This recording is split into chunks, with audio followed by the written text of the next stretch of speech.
Welcome to another presentation of Under the Macroscope.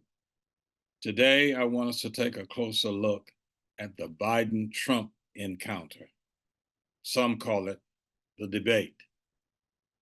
The June 27th debate between President Joe Biden and Donald Trump turned out to be a miserable disaster. Not for the debaters, as some would have you believe, but for the inattentive, ill-advised commentators, political experts, and loosely connected scaredy cats in both parties. Everyone seems to be in a tizzy about President Biden's, quote, failure to persuade doubters and Trump's seemingly stable and steady performance. Give me a break.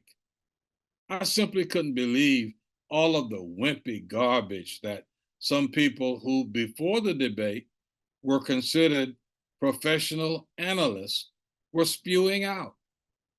Most of this garbage was being directed at President Biden.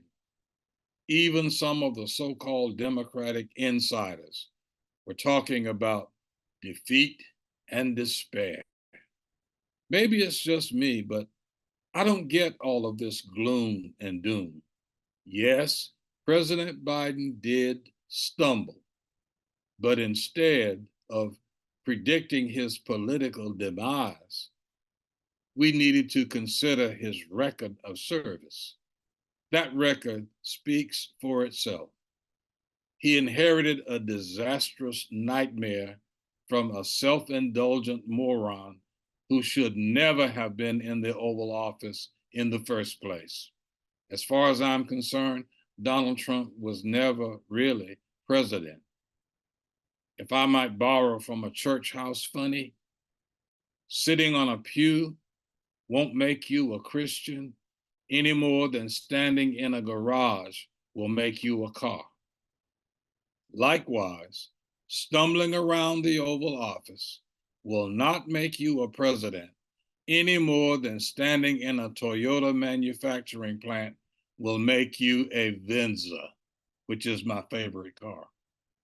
All Donald Trump did in the Oval Office was stumble. He was a total disgrace, to say the least. He had no presidential demeanor, no common sense, and no posture of professionalism whatsoever. He had no presidential qualities and appeared to have no desire to acquire any. He had no COVID plan. All he kept saying was that COVID came from China. And while thousands of people were dying from COVID, he said, there's no need to worry because COVID was just going to go away in a short period of time. Go away? He showed no expertise at all, suggesting that bleach might be a way to defeat COVID. He gave huge tax breaks to the wealthy and belittled members of the military. He tried to kill Obamacare, knowing that if he were successful, millions of people would lose their health care coverage. But he didn't care. It simply didn't matter. I cannot for the life of me come to terms with the sick people who blindly follow Donald Trump. I even heard one of the misguided analysts suggest that there may not be another debate because so many Republicans were so elated over Trump's debate performance. He lied profusely, repeatedly. Who in their right mind would be proud of that? President Biden was truthful and forthright about how he has worked to preserve, protect, and expand democracy at home and around the world. Yet, there are those who were ready to abandon him, claiming that he's just too old. His slip-ups did not nullify his accomplishments, nor did they minimize his dedication to serving his country. He does not need to bend over backward trying to appeal to ethnic or other groups of voters. All he needs to do is continue to be a real president. Too much is being made of courting Black voters, many of whom don't even bother to register and vote. Donald Trump was dumb enough to suggest that he now has some sort of sick connection to Black people because he is now a convicted felon. Really?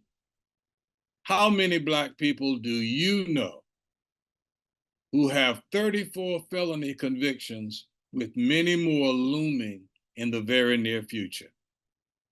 Unfortunately, there are some Black people who seem to buy into Trump's stupidity, but thanks be to God, most Black people are not that dumb. Since the debate and all of the fallout, President Biden backed out of the campaign and endorsed Vice President Kamala Harris. He is still serving his country in spite of all the hype.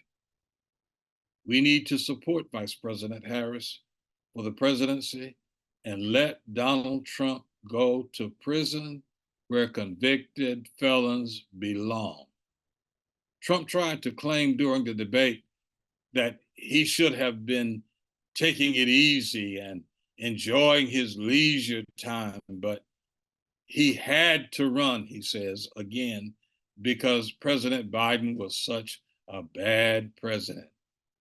That is just another trumped up lie. I believe that Trump is only running with the hope of avoiding prison. And if he wins, he will pardon himself and his co-insurrectionist thugs who have already been sentenced to prison. Just another Mackian observation. Thanks for listening. Follow me on YouTube at MacRay under the macroscope. Please subscribe and share, and if you wish, you can make a contribution of your choosing by using the QR code on the screen. You may also write to me at MacRay, P.O. Box 403, Pineville, North Carolina, 28134. See you next time, and remember, under the macroscope, we take a closer look.